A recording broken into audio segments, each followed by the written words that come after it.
Vamos a dar inicio.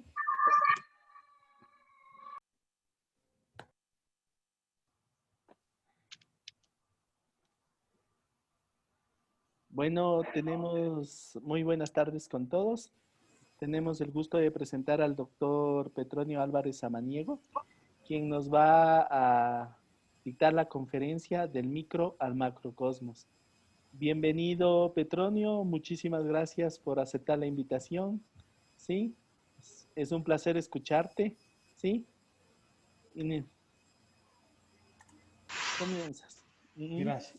Bueno, muchas gracias al grupo de geometría de los docentes, profesores, investigadores, la doctora Yasmín Atariguana y el doctor Juan Carlos García por invitarme a esta conferencia. Yo les agradezco y en nombre de la Facultad de Ciencias estamos muy contentos primero de su capacidad, de su mística y gracias por toda esta organización que lo que hace y de la Universidad Central. Bueno, compañeros, el tema es bien apasionante y está abierto en la frontera tanto de lo macro como de lo micro, las cosas no están claras. Pero en medio, entonces primero vayamos en los órdenes de 10, que son 42 órdenes de magnitud, que la física está bastante bien conocida, sus simetrías, sus comportamientos, de lo observable, porque es el 5%, el 95% es energía y materia oscura que nadie sabe exactamente cómo interacciona, qué tipo de fuerzas, qué tipo de interacciones, qué tipo de simetrías las rigen. Entonces, primero voy a hablar de lo conocido, que son estos 42 órdenes de magnitud, ¿sí? Vale mencionar que hay 4 fuerzas fundamentales que explican toda la materia en el cosmos conocido y son la gravitacional. Entonces voy a ir desglosando de cada fuerza. La gravitacional, que nos explica bastante bien el movimiento de planetas, de satélites, ¿sí? A través de las ecuaciones de campo de Einstein, ¿sí? Y eso es una fuerza que es la fuerza madre en el macro, en el movimiento de los planetas, la fuerza dominante. Sus simetrías pues son simetrías de tipo de Gauss y de transformaciones de coordenadas. Y con eso, pues, y con la teoría de Einstein, que está 100% ya al cansancio comprobada, la última comprobación experimental, la primera voy a mencionar, la comprobó Eddington en el eclipse solar, cuando se demostró en ese eclipse que efectivamente la predicción de Einstein de que cuando un rayo cae cerca de un campo gravitacional, en el caso del Sol, él predijo un arco, 1.1 arco de segundos, que eso equivale a una caída en un recorrido de unos 2.5 kilómetros, cae 1 milímetro. Eso se observó y con eso, pues Einstein, que propuso su teoría general de la relatividad en 1915, pasó a ser una superestrella mundial en 1919, comprobado experimentalmente por Eddington. Y la última comprobación, predicción de Einstein, que fueron la obtención de las ondas gravitacionales en el experimento LIGO, donde se demostró la última predicción de cientos de predicciones, como es el corrimiento al rojo, la precesión del perihelio del mercurio, que predijo una vuelta adicional, aparte de todas las perturbaciones, de todas las predicciones newtonianas que daban en 3 millones de años 150 giros de la órbita de Mercurio. Él obtuvo una más debido a la curvatura del espacio-tiempo. Entonces, esa es la fuerza gravitacional que modela bastante bien en distancias cósmicas adecuadas de 100.000, 200.000 años luz de distancia. Cuando nos comenzamos haciendo más pequeños, ya vemos que la fuerza gravitacional comienza a perder fuerza en intensidad respecto a la fuerza electromagnética. Es la razón por la cual los árboles se terminan estirando hacia arriba, venciendo el jalón gravitacional. Y si nos seguimos haciendo, ya comenzamos a entrar en el otro reino, en el reino de la fuerza electromagnética, donde para tener una idea de los órdenes de magnitud, si nosotros vamos al tamaño de comparamos la fuerza eléctrica entre dos cargas puntuales, entre dos protones, por decir, respecto a su fuerza gravitacional, y la fuerza eléctrica es de un orden de 10 a la 36 veces más intensa que la fuerza gravitacional. Por lo tanto, si vamos al mundo atómico de las moléculas donde vive la química, la fuerza eléctrica es la gran vencedora respecto a la fuerza gravitacional. Y si seguimos en ese transcurso, yéndonos más y más y más, haciéndonos más y más pequeñitos, llegamos al nivel del núcleo atómico. ¿Sí? Recordar que el orden de magnitud del tamaño de un átomo típico, ponemos el hidrógeno, es de 10 a la menos 10 metros. Si nos hacemos más pequeñitos, entramos al núcleo, que el tamaño del orden de magnitud es de 10 a la menos 15, y como todos sabemos, en el átomo, que es un núcleo bastante pequeñito respecto a toda la nube electrónica que le está rodeando, el átomo, el núcleo del átomo está en un orden de 10 a la menos 15, y ahí pues para poder explicar la estabilidad nuclear, debido a que los protones que tienen igual carga deberían repelerse, existe pues, entramos al dominio de la fuerza fuerte, de la fuerza nuclear fuerte, que es la responsable de mantener a los protones y neutrones juntos en esa estructura nuclear. Entonces ahí pues ya la fuerza fuerte pasa a ser la dominante, solo que es una fuerza fuerte que vive que tienes de corto alcance.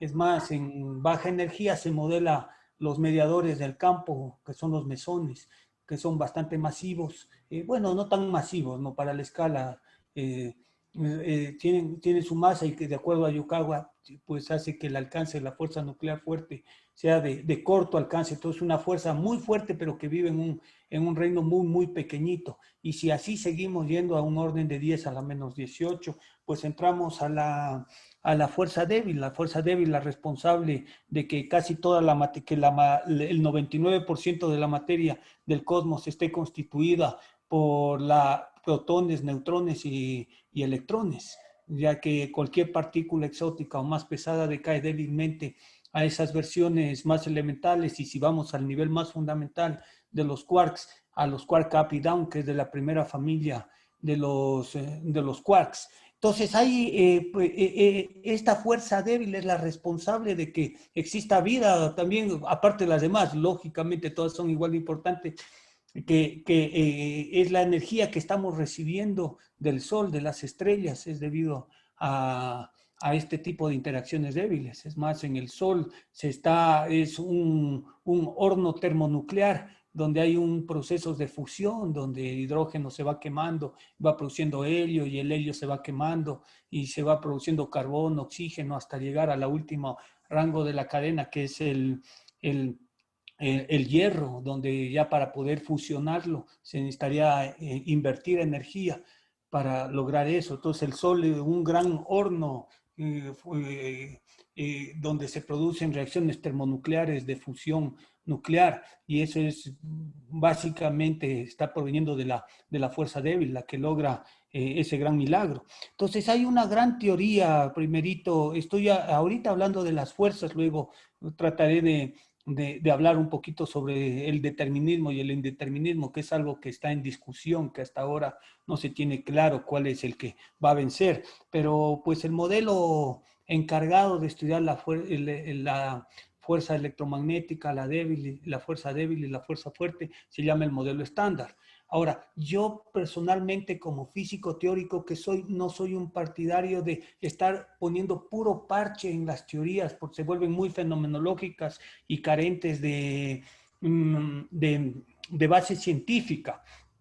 Por lo tanto, no es de mi mayor agrado la física de partículas y cosas así. Hay teorías más fundamentales basadas en conceptos llamados simetrías. Es más, la propia teoría estándar tiene sus simetrías implícitas, pero yo creo que la naturaleza es mucho más sencilla que eso.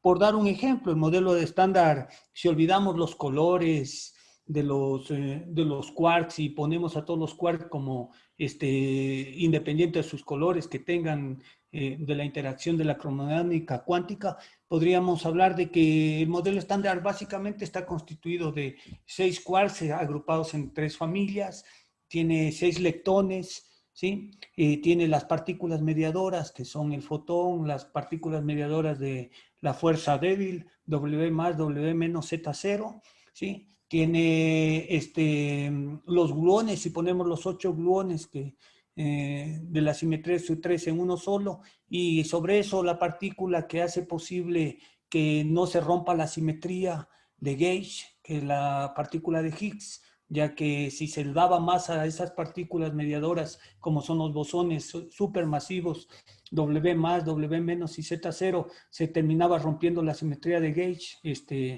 Por lo tanto, se tuvo que inventar esa partícula que salvaba la situación, se llama partícula de Higgs, que le da la masa a las partículas. Como ven, eso es un largo, y tengo entendido que últimamente, yo sin ser un físico dedicado a las partículas, sino a la mecánica cuántica y a la física fundamental, tengo idea de que siguen presentándose nuevas divergencias, nuevos problemas faltantes, y se tiene que seguir completando el modelo o ir más allá del modelo estándar, que es como la naturaleza es. Nosotros estamos ciegos en un cuarto oscuro, y la única manera es aprender golpeándonos para llegar de un extremo del cuarto al otro extremo del cuarto. Todos estos modelos de estas fuerzas que modelan el 5% de la materia conocida, porque el otro 95% nadie lo sabe exactamente qué es, se clasifican, y hay un concepto muy importante en física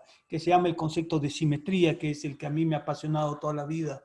Desde que comencé a estudiar física, vi que la simetría está asociada a la belleza, a la armonía, a las conservaciones. Y pues cada una de estas fuerzas tienen simetrías. Una simetría en física es un concepto un poquito abstracto que básicamente es que la variación de la acción, que es el que define, el funcional que define el sistema físico, sea igual a cero. Pero si lo dejamos así, pues es muy matemático y no perdemos un poco de sentido. Entonces yo voy a hablar de la manifestación de la simetría a través de sus conservaciones.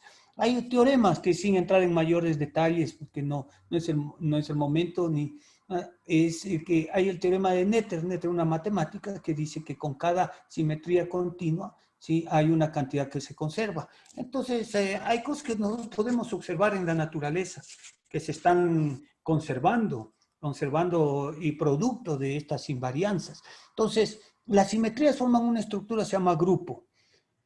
Ahora, es muy importante aquí ver el sentido de las matemáticas. La matemática desarrolló el concepto de grupo independiente del concepto de simetría. Lo desarrolló Galois, lo desarrollaron los matemáticos. Y eso es un producto de la genialidad del pensamiento humano. Y resulta que esas matemáticas la escoge la naturaleza para manifestar sus leyes.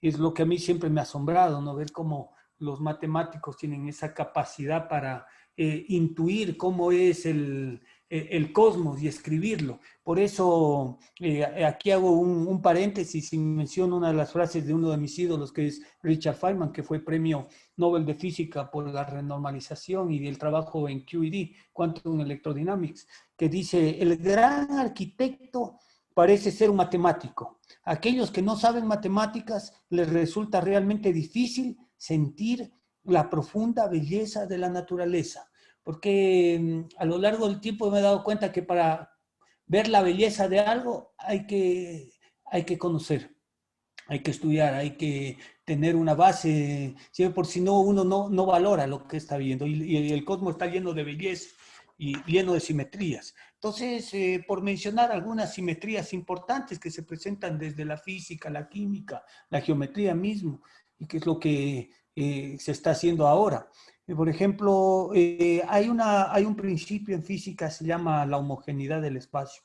La homogeneidad del espacio está relacionado al hecho de que todos los puntos son espacialmente equivalentes. O sea, si bajo las mismas condiciones iniciales yo mediría la aceleración de la gravedad en este punto y luego me muevo 2 metros o 3 metros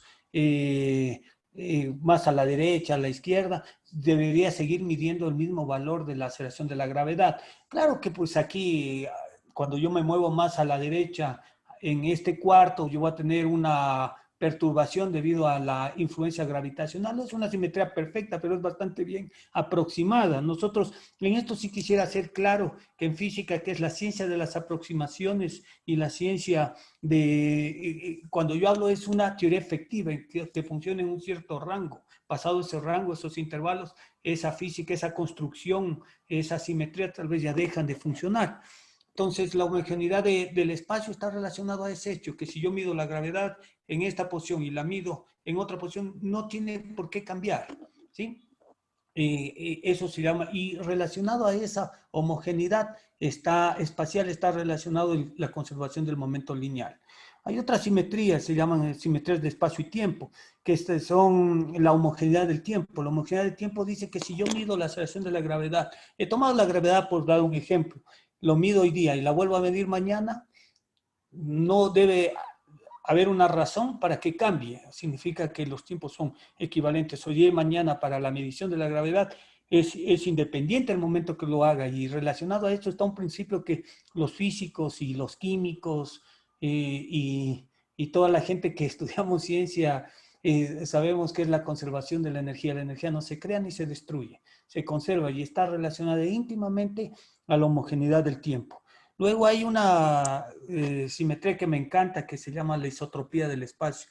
La isotropía del espacio es que todas las, es cuando uno dice que todas las direcciones son equivalentes. Claro que si yo estoy en este cuarto donde actualmente estoy dando, estamos charlando con todos ustedes, estimados compañeros, pues si yo veo hacia una cierta dirección respecto al eje de las zetas, que va a ser en esta dirección, pues yo voy a ver el techo, veo en otra dirección, voy a ver el piso y puedo distinguir. En este cuarto no hay esa isotropía que se está requiriendo, pero en el espacio exterior, en general, a nivel global, en general, existe esa isotropía donde uno no tiene sentido que es arriba, que es abajo, que es derecha, que es izquierda, todo es relativamente equivalente, está relacionado a la conservación del momento angular. Y la conservación del momento angular tiene cosas tan bonitas como que valga decir para que vean que con conceptos tan pequeñitos como son conservaciones y cuestiones como el momento angular uno puede explicar cosas tan complicadas y el cosmos se manejan alrededor de esas leyes tan fundamentales. Por ejemplo, una manifestación de la conservación del momento angular es en cuanto cuando una estrella está por morir y se sabe que una estrella puede terminar como una estrella de neutrones con una enana blanca con un radio de casi el radio de la Tierra. El radio de la Tierra es 6.500, una enana blanca está en unos 10.000, 13.000 kilómetros. Luego también dice que si se sigue sumando más a ese núcleo, a esa parte, a esa enana blanca, Chandra se encarga de un premio Nobel demostrando que debido a la mecánica cuántica, es una demostración por la cual él ganó el premio Nobel, se produce un colapso. Y pues fue Robert Oppenheimer, uno de los creadores de la bomba atómica, el director de ese programa, pues que hizo bastantes estudios sobre eso y pues se dice que se cambia de una enana blanca a una estrella de neutrones donde el radio es de 10 kilómetros y de ahí si se sigue sumando masa, entonces una enana blanca su masa tiene como borde 1.5 masas solares, una estrella de neutrones 3 masas solares, hasta 3 masas solares, si se sigue sumando más a eso se genera un agujero negro. ¿Y por qué menciono esto? Primero, porque nadie podía creer la existencia de un objeto tan masivo y con tan poco radio, lo cual implicaría, imagínense, si tomamos el radio del Sol, que son 750.000, yo voy a cerrar, como físico voy a cerrar más o menos 20%, estamos hablando de 10 a la sexta kilómetros, 1.000.000 de kilómetros, por cerrar, una estrella típica de ese radio, y si disminuye en el orden a 10 kilómetros, suponiendo que la masa no fue expulsada luego de una explosión tipo supernova, que se conservó la masa ahí, estaríamos hablando que bajó en 10 a la quinta órdenes de magnitud. Ahora, el volumen de una esfera es proporcional al radio al cubo, lo cual significaría que la densidad de un objeto como una estrella de neutrones sería de 10 a la 15, porque es radio al cubo, 10 a la quinta disminución, y significaría que incrementaría como 10 a la quinta. O sea, la densidad del agua aquí sería de 1 gramo por centímetro cúbico, en una estrella de neutrones tendríamos una densidad de 10 a la 15 gramos por centímetro cúbicos. Para que tengan una idea, compañeros, podríamos meter toda la ciudad de Quito en una cucharilla de café. ¿Y por qué mencionaba este hecho? Porque en ese colapso, cuando supongamos una estrella de 1 millón de kilómetros de radio baja 10 kilómetros, en 10 a la quinta órdenes de magnitud, el momento angular, ya que no hay fuerzas externas, se conserva, y el momento angular es proporcional y es igual al momento de inercia, que es proporcional. El momento de inercia es la capacidad que tiene un cuerpo para rotar. Su momento de inercia disminuiría en un orden de 10 a la 10, porque el momento de inercia de una estrella, de una esfera, es proporcional al radio al cuadrado. Entonces implicaría que disminuiría en orden 10 a la 10, lo cual significaría que la frecuencia de oscilación, el giro, tendría que incrementar en 10 a la 10, para que tengan una idea. Si el periodo de rotación del Sol es de 25 días, la conservación del momento angular dice que si el Sol se convirtiera en una estrella de neutrones, lo cual no va a suceder, el Sol se va a convertir en un gigante rojo.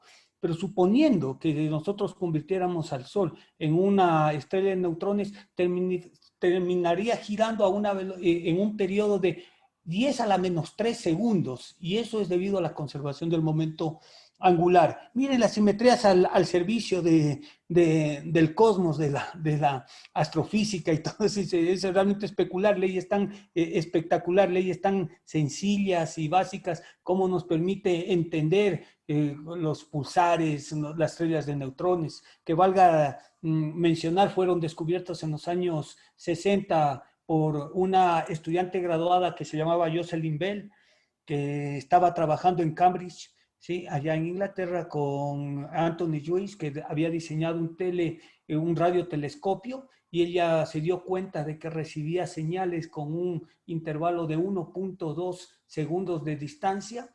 Entre intervalos, ella inicialmente pensaba que eso era una civilización extraterrestre que estaba emitiendo señales, y le bautizó a ese registro como Little Green Man 1. Pero luego comenzaron a aparecer muchos de esas, y se dio cuenta que eso no era de una civilización extraterrestre que querían comunicarse con nosotros, sino era un efecto astronómico. Bueno, es parte de la belleza de la simetría, para que vean la conservación del momento al servicio de los giros tan rápidos en las estrellas de neutrones. Luego tenemos otro tipo de transformaciones, que son las transformaciones en las simetrías de Gauge, que son las favoritas que las usan las teorías de campos. Entonces, por comentarles alguna idea, dentro del grupo de la teoría estándar, es un producto directo de varios grupos. Uno que está, no voy a tratar de mencionar la menos cantidad de nombres, para no generar confusión. La fuerza fuerte tiene algunas simetrías implícitas. La una tiene una simetría que se llama de sabor, de flavor. Entonces se construye Hellman, por el cual ganó el premio Nobel de Física, construyó la estructura de estos componentes llamados quarks, que es la representación fundamental del multiplete. Es el multiplete, la representación fundamental del grupo, a partir del cual, realizando productos directos, yo podía construir los bariones y los mesones. Por ejemplo, los bariones son generación a través de acoplamientos tipo Clebsch-Gordan de 3 quarks, y los mesones del producto directo de una familia de un multiplete de quarks y antiquarks. Entonces se fue generando y se observó en la naturaleza. Es más, esta simetría implica a pensar que si ponemos la SU3, no es muy buena simetría, porque las masas de los quarks up, down y stranger, el up y down tienen una masa muy parecida, entre 2 a 5 megaelectronvoltios. La del stranger es bastante diferente, por lo cual no es buena simetría de SU3. Una buena simetría es SU2, de sabor. Y es la primera familia, con lo cual se construye casi un montón de la materia bariónica del cosmos. Entonces, esta simetría era bastante buena por el hecho de que las masas de los quarks eran muy parecidas. Pero la simetría fuerte tiene otras, la fuerza fuerte tiene otras simetrías de Gauge. Otra se llama la simetría quiral. Ahora, la simetría quiral es sobre derecha e izquierda, ¿sí? Que es otra cosa que me apasiona a mí, la quiralidad y la diferencia entre derecha e izquierda y qué interacciones las respetan y no. Pues la fuerza fuerte sí las respeta. Y la quiralidad está una manifestación. Entonces hay dos opciones de expresar esa simetría al nivel de la fuerza fuerte. Una es a través de una duplicación del multiplete de bariones, ¿sí? Con paridad opuesta a los bariones tipo protón, neutrón, pero eso no se ha encontrado. Y lo que se encontró a través de las teorías de campos, donde contribuyeron Higgs, Weinberg y un montón de gente muy pila sobre eso, es que la manifestación de la simetría quiral en la fuerza fuerte es a través de un rompimiento espontáneo de simetría. Rompimiento espontáneo de simetría es un concepto bastante hermoso, donde se habla de que la fuerza en sí respeta la simetría, el que no respeta esa simetría es el estado base. Y el ejemplo más típico de un rompimiento espontáneo de la simetría es un imán, donde hay una dirección, donde si uno ve las interacciones son productos puntos de dipolos magnéticos, y ustedes saben que todo producto punto y productos interiores son invariantes respecto a rotaciones. Entonces, en sí la interacción es invariante respecto a rotación. Sin embargo, si uno observa el estado base, el imán tiene una magnetización, un eje magnético, lo cual el estado base no respeta la simetría del sistema en cuestión. Entonces, la manifestación de la simetría quiral en la fuerza fuerte es a través de un rompimiento espontáneo de la simetría. Y siempre que hay un rompimiento espontáneo de simetría, se generan unas partículas que se llaman bosones de Goldstone. Y en el caso de la fuerza fuerte, y que son de masa cero o de baja masa. O sea, uno puede, recuerden que estamos hablando física y nada es perfecto. O sea, estamos estilo babilónico, tratando de coger cosas por aquí, por acá, y luego sí, decir, esto, conectamos esto con esto, esto con esto. No es como los griegos, que partimos de un grupo de axiomas. Eso no tenemos en física. Lo que tenemos son hechos. Así como los babilónicos no conocían esto por acá y esto por acá. Entonces, se ha visto que una manifestación de esa simetría es la existencia de esos mesones, que son partículas de masas bajas que imitan a los bosones de Goldstone. Bueno, ¿qué sucede? Sucede que el grupo de simetría de estas tres fuerzas, electromagnetismo, débil y fuerte, los físicos teóricos quisieron abarcarlos en un gran supergrupo de simetría que se llama el SU5, que son las teorías de unificación, y que por ahí se ha hecho muchísimas contribuciones, mucha gente.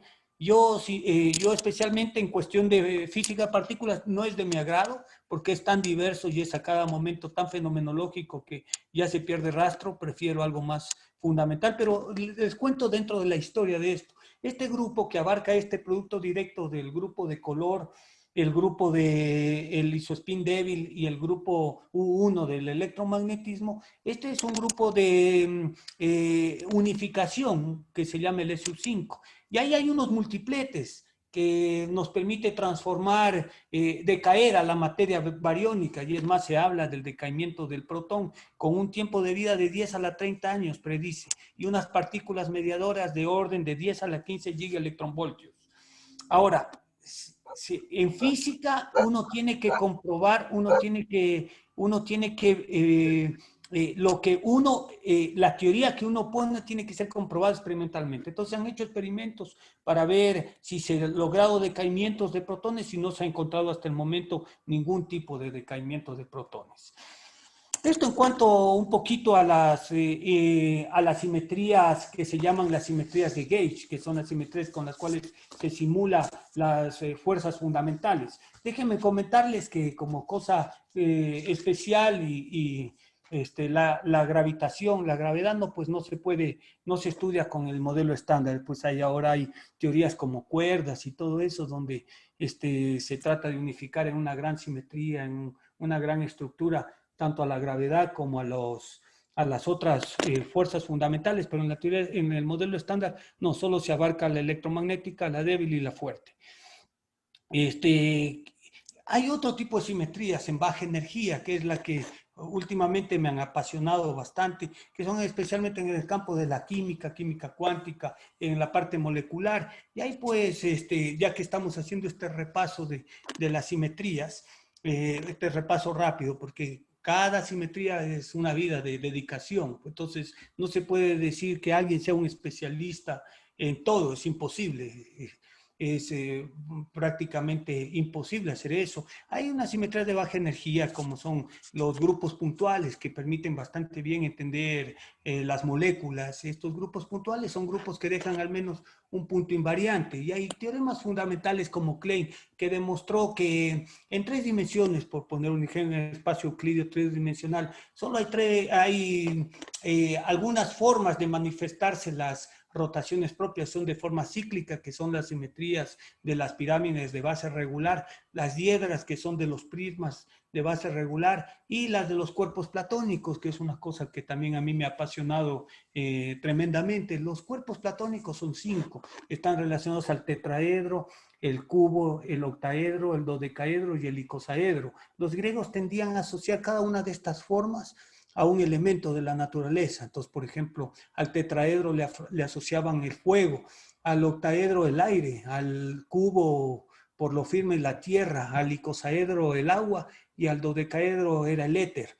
¿Sí? Entonces, estas son simetrías de las moléculas. Las moléculas suelen satisfacer estas simetrías. Y a esto le sumamos, y estos son los grupos puntuales, que si a estas le sumamos otra operación, se llama traslaciones, generamos lo que se llaman los cristales. Y los cristales, pues, si uno quisiera, donde ya se meten operaciones combinadas de rotaciones con traslaciones o giros, y lo que se llaman giros en rosca, o se llaman deslizamientos y cosas así, pues uno puede comenzar a construir cristales en una dimensión. Por ejemplo, la teoría de grupos nos comenta que existen 7 formas de repetir, 7 formas diferentes de repetir un patrón, un clon, ¿sí? Que son las 7 formas. Si uno le da altos relieves a estas 7 formas, ¿sí? Se obtienen 31 grupos espaciales. Luego, en 2 dimensiones, hay 17 formas diferentes de repetir un papel tapiz. No se puede repetir más de 17 formas respetando la simetría. Hay una restricción, aparte de todo eso, en todos los cristales, que dice que los cristales solo pueden tener rotaciones de orden 1, 2, 3, 4 y 6. Rotaciones de orden 5, 7, se demuestra fácilmente que no. Por darles una idea, ¿por qué no puede haber rotación de orden 5 que esté de acuerdo a una traslación? Porque el ángulo entre 2 aristas de un pentágono es del orden de más o menos 108 grados. Si uno quisiera poner pegados los pentágonos 108 por 100, más 108 más 108, nos quedaría un huequito sin completar, ¿sí? Entonces es imposible rellenar, llamemos así, si lo vemos en el plano, el plano con pentágonos y ese tipo de figuras regulares. Entonces, y aquí viene otro de los grandes logros que dice que en 3 dimensiones hubo un gran geólogo ruso llamado Fedorov, y independientemente Barlow alemán y Shaw Flies Shaw Flies alemán y Barlow inglés, que demostraron que en 3 dimensiones solo hay 230 formas diferentes de reproducir un clon en el espacio. De esas 230 formas, hay 11 tipos de formas que son enantiomórficas. Enantiomórficas viene de griego enantio, opuesto, morfos, formas opuestas. O sea, son cristales así como mis manos, hay derecha e izquierda, ¿sí? Son elementos que no tienen son elementos que no tienen ejes de rotación impropia. Si no tienen ejes de rotación impropia, que es una composición de una rotación propia y una reflexión, tienen pareja enantiomórfica.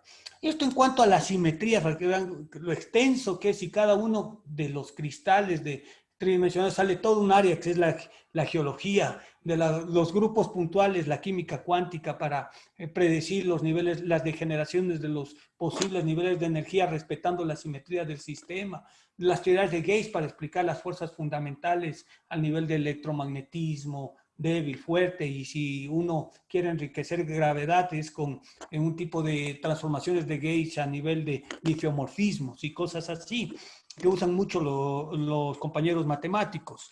Pero finalmente yo quisiera mostrar lo que está abierto, a mi manera es una discusión que no está muy clara. ¿Qué está primando en el cosmos? ¿El determinismo o el indeterminismo? Entonces, a nivel de 10 a la menos 34, donde ya está más allá de las escalas de unificación de esos bosones que yo les comentaba, de 10 a la 15 gigaelectronvoltios, en ese orden de magnitud, la física es totalmente desconocida, no se sabe qué principio está es el fundamental, si es determinista la naturaleza o indeterminista. Y todo el mundo sabe una de las frases típicas de Feynman: Dios no juega a los dados, o sea, él era un determinista convencido.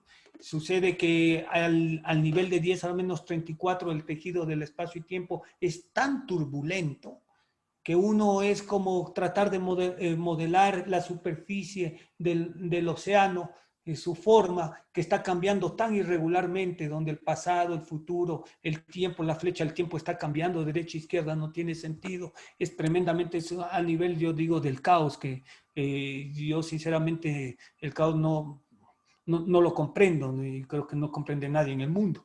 Entonces, en ese orden de magnitud, la física está totalmente abierta en 10 a la menos 34. No se sabe exactamente la simetría fundamental que está llevando el cosmos hasta ahí. Nosotros tenemos un entendimiento entre 10 a la menos 18, y se los he comentado, a través de la fuerza débil, de la fuerza fuerte, hasta distancias en unos 42 órdenes de magnitud. La física está totalmente conocida, está cerrada, como dice, pero ya más allá, llamemos así, entender por qué el universo se está expandiendo a esas velocidades superlumínicas, donde el espacio se expande más rápido que la velocidad de la luz. Eso no está entendido. Entonces, quiero decir que tanto en lo pequeño como en lo muy, muy grande, la física está totalmente desconocida, está abierta. ¿Qué es lo que está primando? Y no lo sabemos. Lo que tenemos claro y bien conocido y totalmente cerrado son en medio de eso, en los órdenes entre 10 a menos 18 y 42 órdenes de magnitud más hacia adelante. Bueno, compañeros,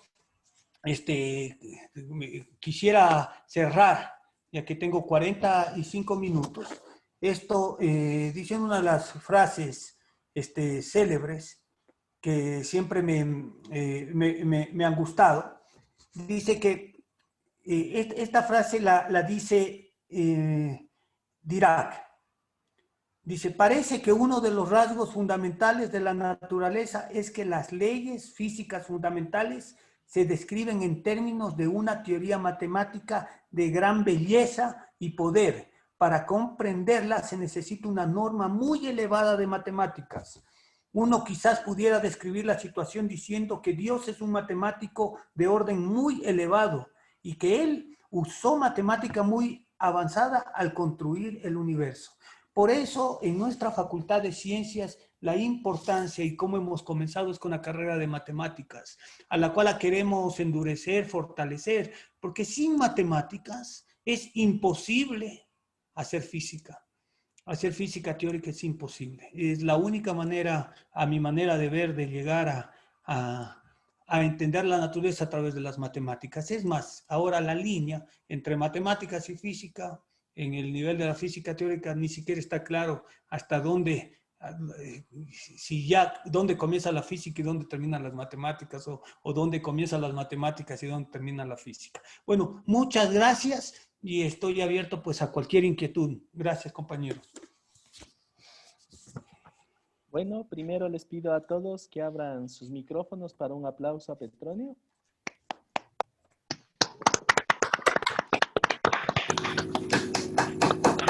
Y abrimos la ronda de preguntas. ¿Preguntas?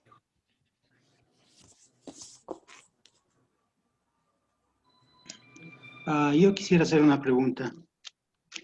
¿Qué tal, Dale, Gustavito? Gustavo. ¿Cómo estás? Encantado. Gracias, Petronio. Te agradezco mucho por hacerme acuerdo un poco de cosas y por informarme de otras. En el último experimento de LIGO se detectaron las ondas gravitacionales.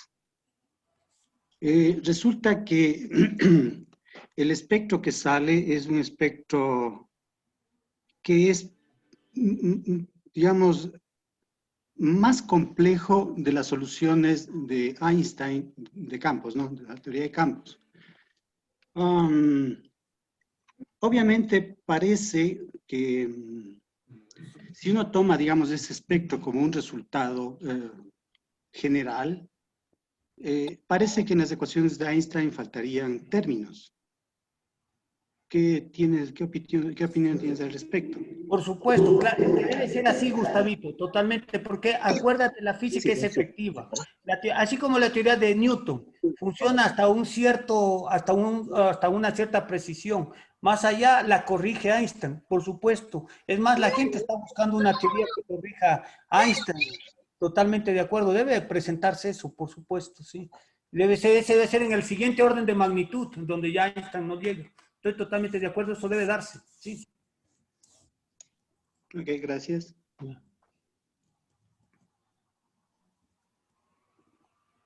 ¿Alguna otra pregunta?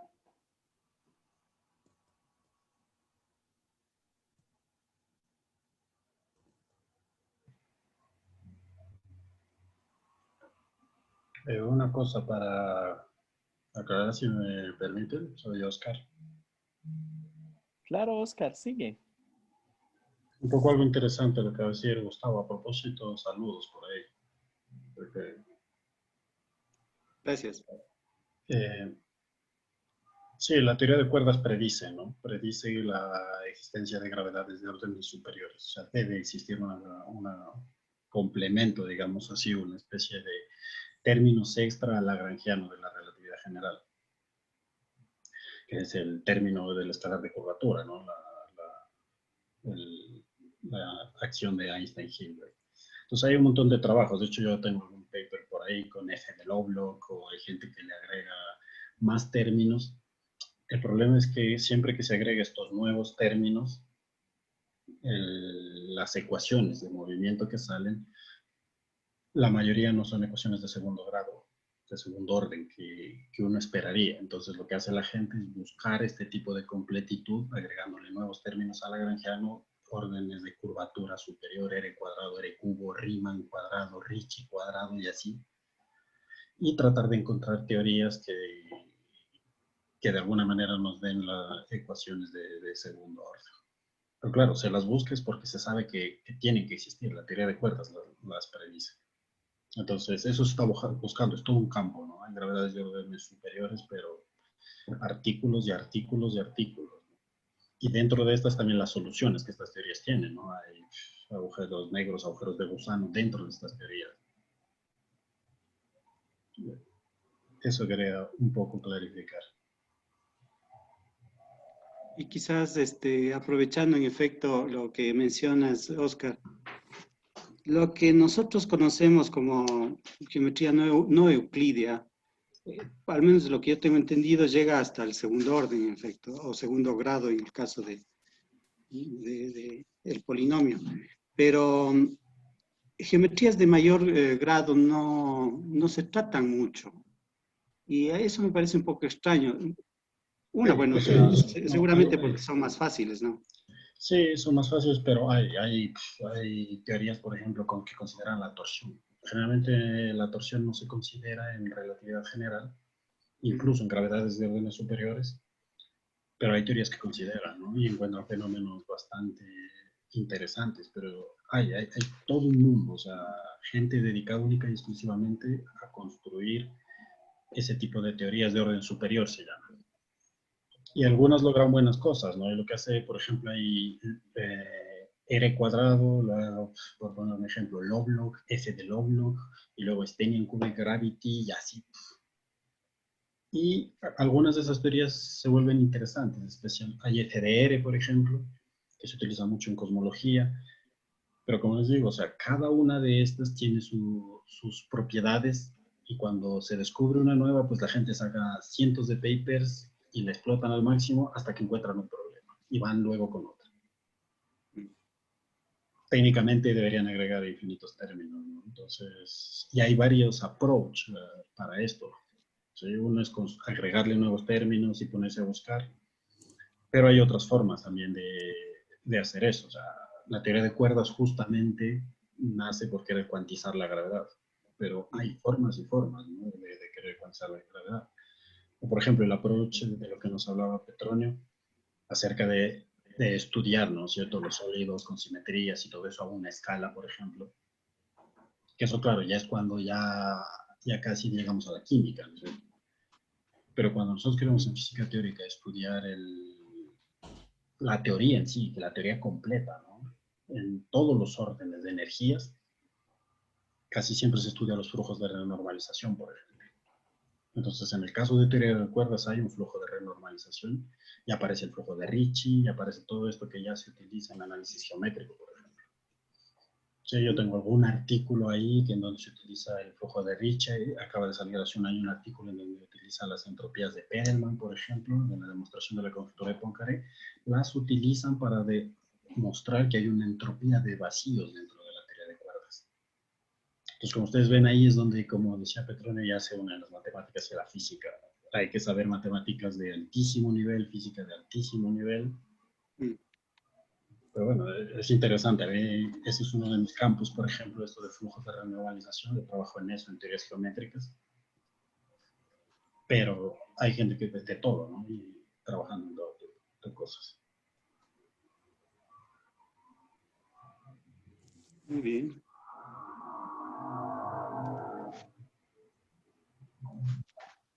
¿Alguna otra pregunta?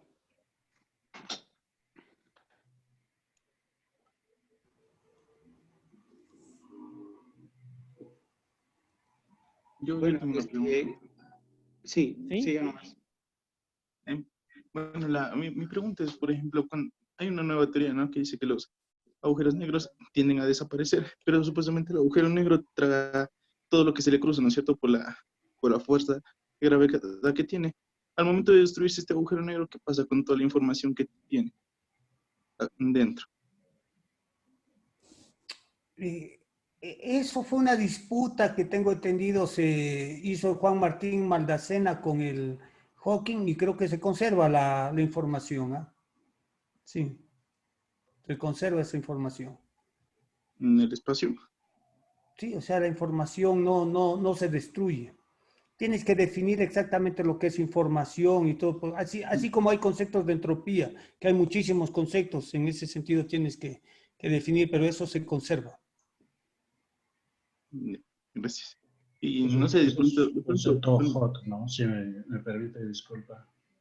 Acaban de demostrar hace unos meses, bueno, esto es un poco de agujeros negros y fenómenos cuánticos y ese tipo de cosas, ¿no? Entonces acaban de reconstruir la curva de Page, que es la de la evaporación de los agujeros negros. O sea, es un artículo reciente, ¿no? Hace unos 6 meses. Y lo que hacen es justamente seguir ese camino de qué le pasa a la información. Y eso ha creado un boom. O sea, en este momento hay decenas de papers saliendo cada día tratando de hacer eso. Porque aparte de lo que hablábamos en las otras conferencias, es que no solo es eso, porque la gravedad JT se ha demostrado que es dual, por ejemplo, a random matrices aleatorias. ¿Ya? Entonces, con todo este tipo de cosas que se van demostrando, ese es un hot topic, lo que se le llama ahora. Y está sacando Witten, Maldacena, toda esta gente papers en este momento. Entonces, todavía no es un problema cerrado, ¿no? De hecho, es uno de los fundamentales de la física. Sí, se espera ya más o menos la respuesta, pero todavía no está cerrado, ¿no? Ya. No sé qué te parezca, Oscar, discúlpame, Juan Carlos, pero a mí me da la impresión de que lo que se está logrando demostrar en efecto es que hay dimensiones y lo que hay que hacer es proyectar sobre esas dimensiones. Ahora, claro, hay dimensiones que son más fáciles, hay otras dimensiones que son más complicadas. Y claro, el aparato matemático comienza a adensarse, digamos. Pero parece que, en efecto, las dimensiones tienen un rol fundamental en todo esto, en todo esto. Sí, o sea, en física eso se trabaja todos los días, ¿no? O sea, coge supergravedad, por ejemplo, en 10, 11 dimensiones y se compactifica a cualquier dimensión. Es un fenómeno conocido que se conoce como compactificar y se puede compactificar sobre un toro, por ejemplo. Yo la tesis doctoral hice supergravedad de 11 dimensiones, la compactifico en un toro de 3 dimensiones y me queda supergravedad en 8. Pero también puedes compactificar, por ejemplo, en variedades de Lie o en un grupo de CO2, puedes compactificar sobre variedades Calabi-Yau. Y lo que se busca con esto, de alguna manera, es tratar de estudiar teorías a dimensiones superiores porque son más simples. Supergravedad en 11 dimensiones es mucho más simple, por ejemplo, que supergravedad en 4 dimensiones. Entonces yo estudio allá, hago mis cálculos y luego compactifico. Y hay otras formas también, otra cosa que se llama oxidación. En cambio, yo tengo una teoría en 4 dimensiones, o en 3, o en 2, y la subo a un espacio de dimensión superior. Entonces, por ejemplo, esto que les digo de la curva de Page que acaban de descubrir, en realidad es en 2 dimensiones. Entonces, hay técnicas para esas cosas, subirlas a 2, a 3 y a 4. En últimas, obviamente, tienen que replicar a 4 dimensiones, ¿no? Hay todo un campo, por ejemplo, que se llama fenomenología de teoría de cuerdas, que ellos lo que tratan de hacer es tomar la teoría de cuerdas y a partir de la teoría de cuerdas obtener el modelo estándar, todo el modelo estándar, grupos, acoples, todo. Entonces, partiendo de teoría de cuerdas, han logrado algunas cosas, pero siguen un montón de problemas abiertos, ¿no? Entonces, trabajar con dimensiones es todo un mundo, es toda una técnica que formalizada no está, así desde el punto de vista matemático, pero se la conoce perfectamente, ¿no? Se la usa, como les digo, todos los días, pasándose entre dimensiones, siempre es una técnica que ayuda muchísimo.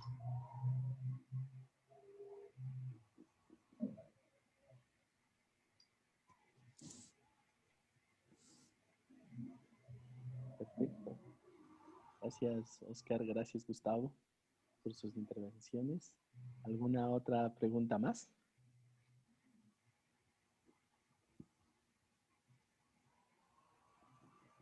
Ha estado muy bonito. Se debería hacer un conversatorio, ¿no?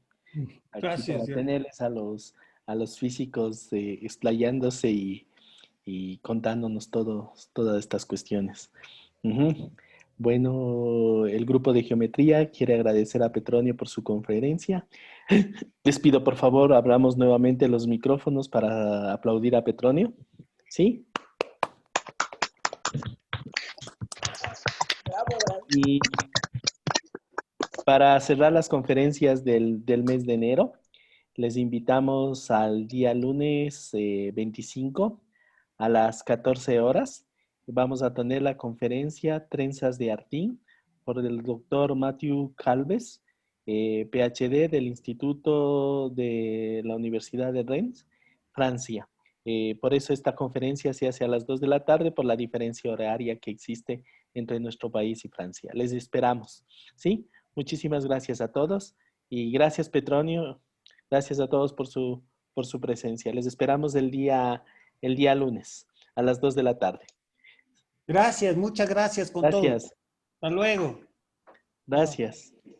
Gracias a todos. Hasta luego. Gracias. Gracias. Chao, Feliz tarde. gracias.